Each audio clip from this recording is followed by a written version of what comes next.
Hey everybody, welcome back to the channel. In this video, I'm going to show you guys how to maintain the leads in the Pipedrive.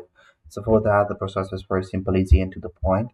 Make sure you guys follow the video till the end to get to know about it. I have also attached the link in the description so you guys would be able to redirect yourself over here. Once you're logged in, you'll see this page and you can navigate yourself to the leads on the left hand side. It's the fourth option from the left side. So once you're here, you will see that the leads that you have generated.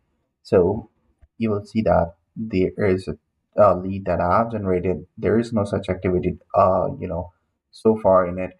But how you guys can manage it with a contact and how you guys can sign it with a contact.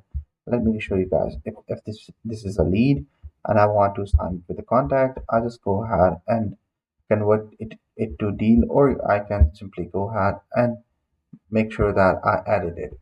So over here, you'll see that